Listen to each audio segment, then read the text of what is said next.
Save the city or catch your greatest enemy. You can't do both. I'm sorry, what did you just say? You can't do both, I said. No, I mean the other thing. Save the city or catch your greatest enemy? You think you're my greatest enemy? Yes! You're obsessed with me! No, I'm not. Yes, you are. No, I'm not. Yes, you are! Who else drives you? Welcome back to Thinking Critical. This is Wes, and it's time for another comic book review. And today I'm going to be reviewing Batman 99, Part 5 of the Joker War story. But if we're being honest, this is the story before this, Their Dark Designs, is actually a prelude to this. So it's more like part, 14 of the Joker War. And I caught a lot of hell. I was going to review Batman 98. But then I decided to skip it because it was more filler. It was like the fourth filler issue in a row in this Joker War story. And the last page indicated something cool was going to happen here. So I said, screw that. I don't want to review filler anymore. So I'm going to wait for Batman 99. And wouldn't you know it, this is issue 5 in a row of filler. And I know I'm going to catch hell for it. People are probably going to unsubscribe. And hopefully I'll be able to win you back in time. But I have to be honest.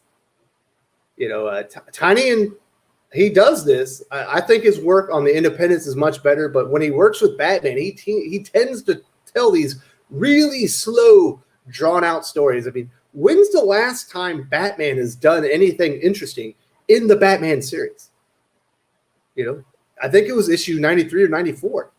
And much the same, nothing really happens here. And I don't know. People were fighting me on it, and I say, great. If you were enjoying James Tynion's Joker War story, good on you. I'm glad you're enjoying it. I hope everyone enjoys it more than I do because I'm not enjoying it at all. Hell, even Pele, a contributor to the channel, somebody I respect and consider a friend, has been saying that he thinks James Tynion's Batman run has the makings of an all-time classic.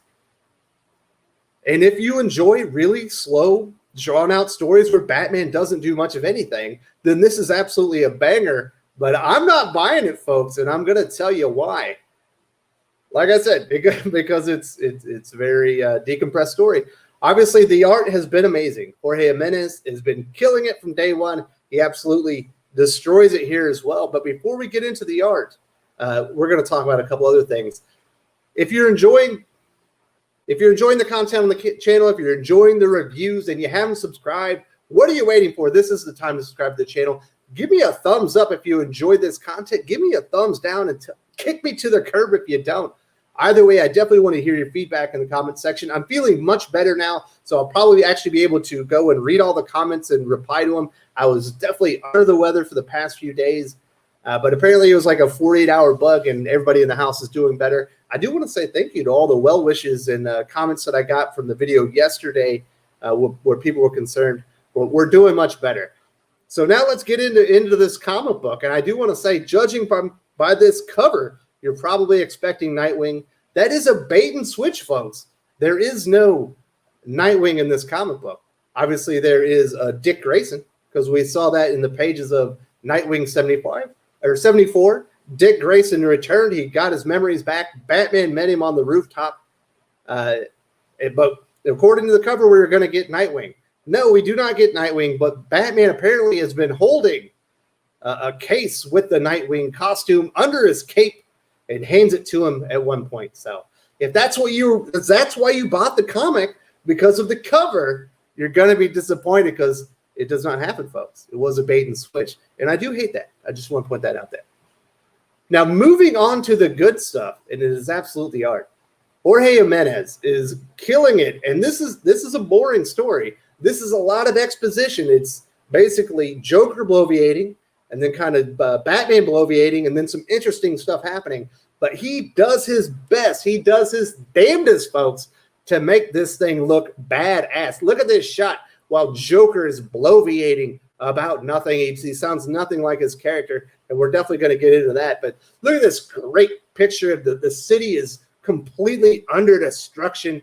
Joker with this menacing smile. We've got the clowns tagging the city. They got automatic rifles. Up here on the right, we got a silhouette of Clown Hunter. Wait, now that's the clowns. But the page before this, we do see Clown Hunter throwing somebody off a building.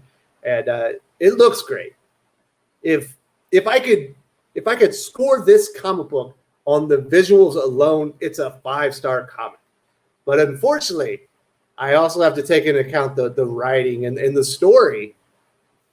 And there's some interesting stuff in here, but not much, unfortunately. And it really is a waste of effort. Not quite the waste that Brian Michael Bendis has been in Ivan Rice, or even what Tom King was on Clay Mann. But it's certainly a waste of such a strong effort. Look at this badass page. That should be a poster. That should be somebody's background. But it's being wasted. And what I think will be known as a pretty boring and uneventful story. But, you know, obviously there are people enjoying this much more than I, because I'm going to catch a lot of grief for this review, to me, if I'm being honest. Now, the first 9 pages of this comic book are just Joker. He gets into his enormous Jeep limo thing that's all Jokered out with the ha-has and the smiley faces. And it's just Joker talking about how Gotham isn't interesting anymore. And ever since Batman is cleaned up the streets, there's no fun crime. But he doesn't do it in a menacing way or like a funny way. He doesn't feel like Joker at all. It just it's like generic bad guy number 3. So the characterization in this is off with Joker, and this is really the first comic where he's had a lot of presence in the book. It's quite disappointing, at least by my standards. I was pretty let down. And if you read Batman 98, you probably were as surprised as I was to see Punchline in this comic book. At the end of that comic, Batman had her over his shoulder. They had subdued her, and obviously she'd been taken off the board, folks, because the good guys had won, and they caught Punchline. But apparently, in James Tynion's Batman, he's also an ineffectual idiot, just like in Tom King's Batman. So instead of locking her up, or I don't know, putting her somewhere with somebody they could trust that wouldn't let her out, they like dumped her on a corner somewhere so the cops could find her, which we've known from the beginning, and was specifically explained to Batman that the cops can't do anything because they're all in the pocketbook of Joker, and they let her back into the game. So that was the end of Batman 98 was a ruse, folks. If you were excited that Punchline had been beaten by Harley and was taken off the board, the joke's on you, because she's not. She went right back in here because, like I said, Batman is a bumbling idiot. He's obviously a fool. Who would let that woman back onto the streets? Not a hero. And then another big thing that we knew happened at the end of 98, which is why I was excited about this comic book, because he put out the call to the entire Bat family. It was a call to arms. They were all going to come in. We were going to finally learn what the hell were they doing the whole time. Obviously, there have been some tie-ins in Red Hood and Nightwing and Batgirl, and I think I think those were the 3. The explanation is not very good. Apparently, the reason that the entire Bat family, Signal, Orphan, Spoiler, Harley Quinn, Batgirl. Why is Harley Quinn here? She is not in the Bat family. Dick Grayson, Red Hood, and Red Robin. Obviously, Damian's not here because he threw away the Batman sigil and he said, the hell with you guys. The reason that they did not do anything to intervene on behalf of Gotham and the Gothamites is because Batman never asked. Doesn't feel very in character for almost any of these characters right here. Often in the past, they would, if they knew Batman needed help but hadn't asked for it, they would just intervene. Or Batman wasn't available or he was doing something else, they would come in on behalf of the Gothamites and they would go and save them. They never really needed Batman to give them the okay to go and save people. They are their own heroes. But apparently they're just morons waiting for the okay to stop the clowns from murdering people all over Gotham. I thought this was going to be the first page of this comic book. Batman call to arms, and they were going to start kicking ass, taking names, and working their way to the Joker. Maybe taking on a couple of big bosses down along the way. But that does not happen. This is it, and it's more the same. We've seen this so many times. It's Batman apologizing. I've let you down. I could have made better choices. I'll never let it happen again. Sure you won't, Batman. What is this, like the 8th time in the last 4 years that you've done something stupid and you had to apologize to the entire family together? More of the same. Is very boring. There's a lot of rehashed stuff going on in this comic book, and it's quite disappointing, just by my expectations. I was really actually excited. I thought Joker Ward's got a cool title. Probably going to be an exciting story, Turns out this is a lot like City of Bane, man, with Tom King. What was one of the big issues with City of Bane coming into it? Boom, you're in City of Bane. The whole city's in turmoil, and there's no progression to it. What happens here in Joker War?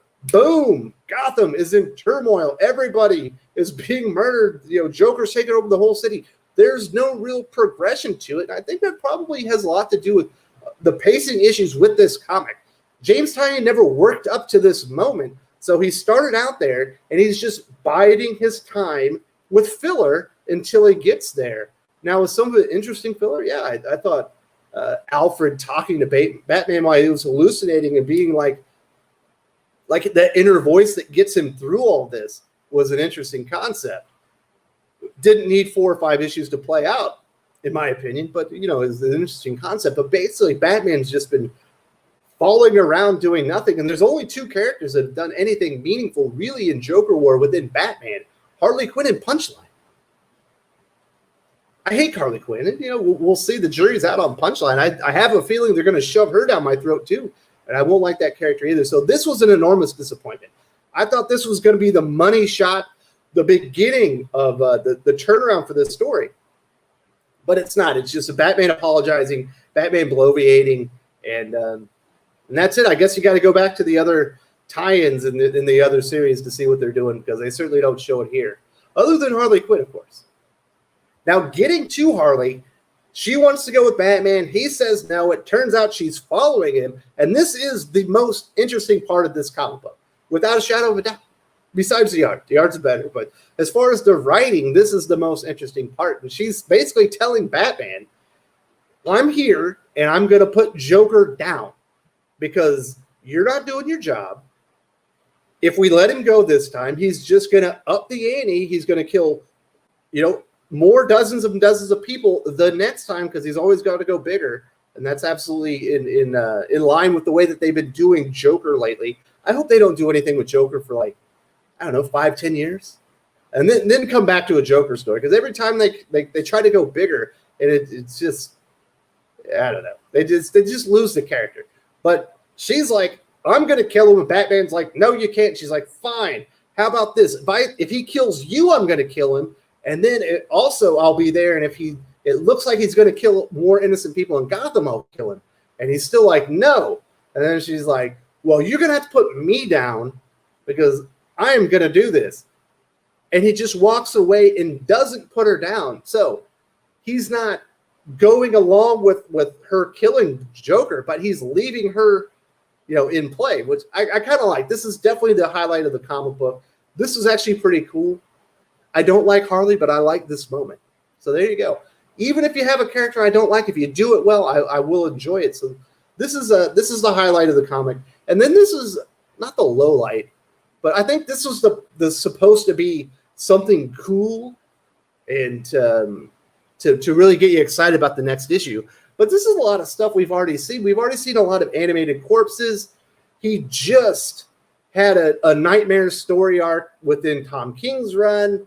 He also just, had an argument with dead Alfred in his mind. And, Alfred's been reanimated with the green smoke.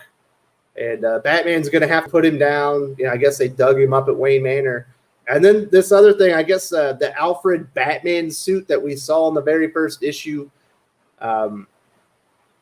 Joker's taken it, and he's Joker-fied it, because it says ha ha ha now. Very reminiscent of other images that we've seen fairly recently within the past several years. I know there was one in Suicide Squad. I think there's another one with Joker wearing Batman's uniform. Not terribly original, not terribly exciting for me. If this floats your boat and it makes you like that for the next issue of Batman, I'm glad. I'm glad this worked out for you. This made me roll my eyes. I was expecting more. Oh, there's one other thing I need to talk about. There's also this happens in the comic book, and it's so out of left field. We have been checking in with Penguin and his underground villains who are taking the Joker war off. But I guess Catwoman, somewhere along the way, has convinced them. I'm imagining it's in Catwoman 27 because that's where the editors are telling you to go find this information. She talks them out, and she's going to go and take on the underbroker and steal back all of Bruce Wayne's money and give some of it to Penguin. At least that's how I understand it. This felt really out of nowhere. This is like a side mission that has nothing to do with the Joker war. I guess in the end, maybe it does. I don't know. I think this is just meant to make people go maybe and read Catwoman because not enough people are. So there it is, folks. I don't know. Did you find this interesting? It felt like a waste of real estate in a comic book that wasted a lot of real estate. It was Joker rehashing the same thing over and over. Batman having to apologize to all his proteges with an explanation that made no sense. You never called us in, boss. Did I ever stop you before? What the? Are you heroes or are you just some Johnny-come-latelys who just sit on the sidelines until coach puts you in? I mean, obviously Nightwing was Dick Boy, I guess. But, I guess Red Robin was Drake. Maybe he wasn't a hero when he was Drake. But the other ones had no excuses. They all should have been in there. So, I don't know. There was a cool moment with Harley Quinn, obviously. Not my favorite character, but I did like that interaction. She spoke a lot of truth. Like, how many times are we going to let this guy off the hook and murder everybody and take over the city or whatever his next big heist idea is going to be? I like him keeping her in play. I'm imagining this is going to be the death of Joker. That's my prediction is she's going to kill Joker at the end of this. And then, in 3 or 4 years, maybe hopefully 5 or 10, Joker will actually return. Of course, I'm completely wrong. There's no way they're going to kill Joker. He's too big a part of the DC universe. We had $1 billion movie, but I'm hoping that's what actually happens. But we shall see. The cliffhanger, lame. Alfred has been reanimated like everybody else, and Joker stole Alfred's Batman suit and wrote "haha" on it. Like I said, if you love this is not the comic book for me. It's probably the comic book. Batman is the comic book for me. The art's great. I do like a lot of what Tynion's doing, but this is not the story for me. That's for certain. It is way too slow, way too filler-filled, if you know what I mean. We've talked about filler a lot. There is a lot of filler going on in Batman right now. Not my taste. I don't recommend this comic. This is like a 2-star comic, and that's because the art is so great because the writing is like a half or a 1-star writing. There's not much to get excited about here. Joker feels way out of character. I don't know. If you're enjoying it, give me hell in the comments. I know you are, but if you agree with me, let me know. I wouldn't mind the support because I know people are gonna take me to task over this one. But that'll do today's comic book review. I hope you enjoyed it. Tomorrow there will be a review of Iron Man #1. That was supposed to be today's video. This was supposed to be yesterday's video. But like I said, I was under the weather. I'm feeling much better now, and hopefully we'll get back on schedule, and it'll be 2 videos a day from here on out. See y'all later. If you enjoyed this video, please give it a like. I would appreciate it very much. It helps us attract more views for the channel. Subscribe for future commentary, comic book news, and reviews. And don't forget to ring the bell for notifications. If you want to talk comics, movies, and much, much more, you can follow me on Twitter at Wes_from_TC. With that, Salamat Po, and I'm out.